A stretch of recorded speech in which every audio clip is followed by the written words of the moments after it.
Porque assim, eu apresentei o Felipe e apresentei o Marcelo. Aí, de repente, a gente está conversando com o John e com o Calote. Por que John? John é aquela história do apelido de infância que você não gosta e pega, né? Quando eu era bem moleque, assim, acho que eu tava na 4ª, 5ª série, comecei a virar metaleiro, me apaixonei por heavy metal, Black Sabbath, comecei a deixar o cabelo crescer, só que eu não parecia o Ozzy Osbourne, eu parecia o John Lennon. Não tinha essa nariz na minha cara. Foi antes da adolescência. Aí depois cresceu esse nariz. Aí eu usava um óculos redondinho e me chamava de John Lennon. Eu fiquei putaço. Eu falava, cara, não, John Lennon não. Aí eu xingava os caras que me chamavam de John Lennon. Aí esse pessoal também estudava no mesmo colégio. Enfim, não é essa referência não, pegou, só que aí virou John. Deixou de ser John Lennon depois de um tempo e virou só John. E aí acabou adquirindo isso e casou e eu gostei, eu aprendi a amar. Então Mas a tua esposa te chama de John? Depende do ciclo que a gente tá. Se tiver com, por exemplo, se eu estiver em algum ambiente da minha família, ela me chama de Fê.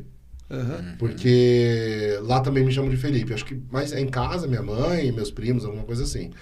Em qualquer outro ambiente, se tá no bar, se tá com os amigos, ela me chama de John. Automaticamente ela muda. Eu até tava falando, quando eu cheguei aqui, eu toquei a campainha. Oi, tudo bom? Quem que é? Eu falei, eu sou o Felipe, eu vim participar da gravação do podcast. Ah, só um minutinho. Eu vim, falei, e aí, Calote, beleza? Aí eu me apresentei pra vocês como John. Como John, Mas é automático, porque se eu tô numa situação mais formal... É esquizofrenia com bipolaridade. É bem isso. Interessante. É bem isso. Agora eu tô com medo de perguntar. Por que Calote? Existe uma região na Itália que chama Calote, com 2 T's. Não, mentira. Eu já ia falar, pode parar por aí. Calote. É a mesma regra do apelido que lesa você e daí ele pega, né? Eu, na faculdade, eu acabei dando um calote nos veteranos. E daí pegou o apelido e pegou depois, eu trabalhei com um amigo meu da faculdade, pegou no meu trabalho e de repente... a minha esposa é chamada de Calota às vezes. Acabou pegando a sua fama. E hoje em dia, além de fazer os rótulos também, eu sou o financeiro da Juan Caloto. Contas a pagar. Contas a pagar. Já existiu esse diálogo de maneira profissional falando. Maneira assim, John, boleto aqui tá em aberto. Eu falo, esse assunto não é comigo. Fala com o Calote. Porque a gente esquece o significado das palavras. Você usa muito. Então eu nem lembro. Eu falo assim, nossa, deixa eu falar, né? Você imagina você ligar para um lugar para cobrar e falar, fala com o Calote. Liga pro Calote. Acontecia quando eu tava, antes de trabalhar só com a cervejaria, eu tava no meu antigo trabalho, fazendo o financiamento do meu apartamento, e daí a gerente do banco ligou e falou assim, quero falar com o Marcelo. Qual? O Marcelo Rocha ou o Marcelo Calote? Daí a minha taxa subiu. Pelo menos você conseguiu o financiamento, né? Conseguiu. Você fez faculdade de quê? Eu fiz de comunicação social, publicidade.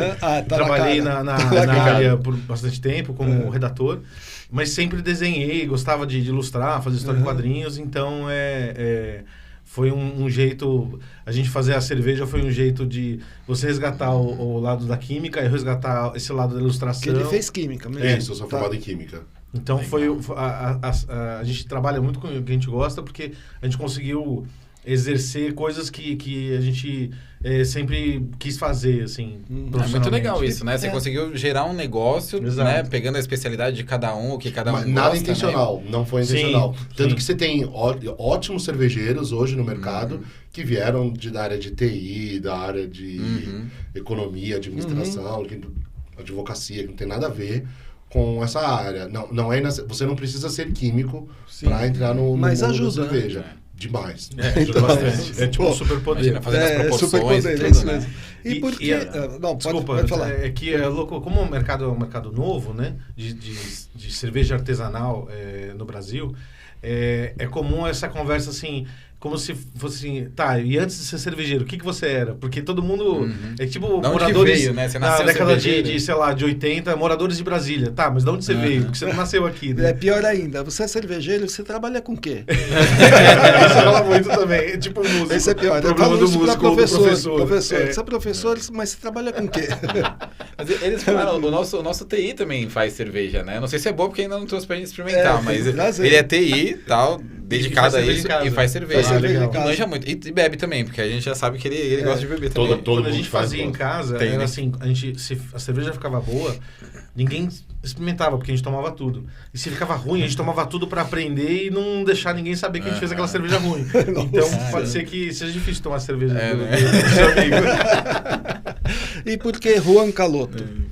Quando a gente tava voltando assim na história, quando a gente foi procurar um lugar para fazer comercialmente, a gente não tinha nome, não pensava, a gente só às vezes fazia um rótulo ou outro das cervejas, mas a gente nem pensava nas marcas nem pensava na marca da nossa cervejaria.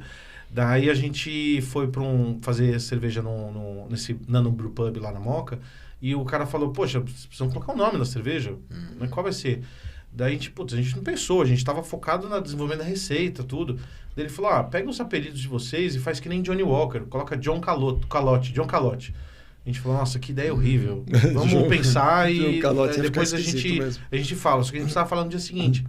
Daí a gente descobriu o poder que é transformar as coisas em portunhol. A gente tava vendo muito filme de Bang Bang e tudo mais, a gente falou assim, caramba, se a gente transforma em portunhol Juan Caloto, não parece o nome de uma pessoa, parece um cara que tá ali na fronteira. Ficou muito legal. A gente começou a criar umas histórias, eu fiz uns desenhos, parecia um teste de gente feia. Eu fiz vários desenhos de gente feia, assim, falei assim, aí ó, misturei o seu olho com o meu, por isso que ele é vesgo, o nariz gigante do John, a cara meio zoada do Dani Trejo. Eu fiz daí, esse daqui tem bem cara de Juan Caloto. Então esse daqui vai ser Juan Caloto. A gente criou o personagem e as coisas, criaram vida, assim. Nossa, que barato, né? E aí a coisa foi tomando forma meio que sozinha, assim.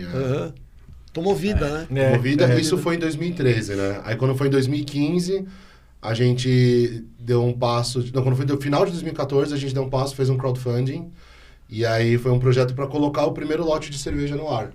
E aí a gente fez, foi um baita sucesso... Demorou para entregar, porque a gente achou que ia demorar 90 dias o crowdfunding. Em 14 já tinha arrecadado, só que a agenda estava só para dali 100 dias, ou seja, o pessoal achou que a gente tinha fugido com a cervejinha. Sem dúvida, né? Foi o calote já... Um chama calote, aí vocês demoram para entregar, pronto, né? Mas foi muito legal. E aí de lá para cá a gente foi tocando com os nossos trabalhos, paralelo, e em 2017 foi que a gente virou a chavinha. Então vocês trabalhavam, além de ser cervejeiro. No passado, trabalhávamos. Isso aí. Pararam de trabalhar então agora. Agora só faz cerveja. E somos hoje cervejeiros ciganos, né, que é uma categoria assim, de cervejeiro que é quando você você terceiriza a sua produção utilizando a capacidade ociosa de uma outra fábrica. Então a gente faz há 4 anos... 4 anos? 4 anos lá. 4 anos na mesma fábrica, lá em Itupeva.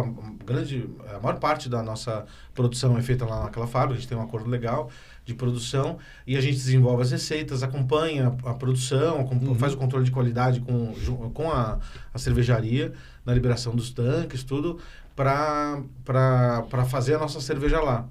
Chama cervejeiro cigano porque você pode fazer num lugar, fazer em outro, né? Você não precisa ficar fixo, não precisa ficar preso. E é interessante, acho que para os dois lados, né? É um modelo bem porque legal. Porque você usa a capacidade ociosa, que eles teoricamente seria um gasto, um custo talvez, que já estava ali, e vocês conseguem, né, viabilizar isso.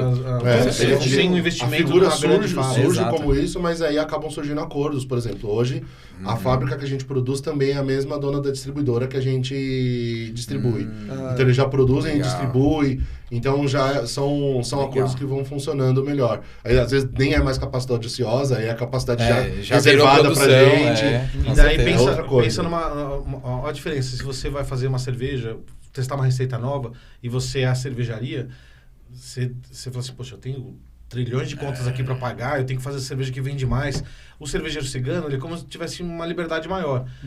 Ele tem menos responsabilidades ali de manter a fábrica, então ele pode ousar mais e falar assim, eu vou fazer um lote aqui de uma cerveja diferente, eu vou ir para outro caminho. A gente, por exemplo, acabou de fazer uma cerveja colaborativa com suco de milho verde. E lactose. Como assim? É uma Double Milkshake Sour Ale com suco de milho. Nossa, deu nó. Caramba, acabou de dar um nó aqui no céu. O que a gente tava falando das expectativas é feita pra quebrar a expectativa. É feita pra bagunçar a cabeça. Parece um picolé de... Ela tem cheiro de picolé de suco de milho verde, com limão, gosto meio ácido e sabor residual. Vai ser mega diferente, hein? Agora, imagina você fala assim, eu vou destinar esse tanque gigante aqui pra fazer uma cerveja teste, uma cerveja... é um risco muito grande. Então, os cervejeiros ciganos, eles foram, e são ainda, muito importantes no mercado cervejeiro para dividir a responsabilidade.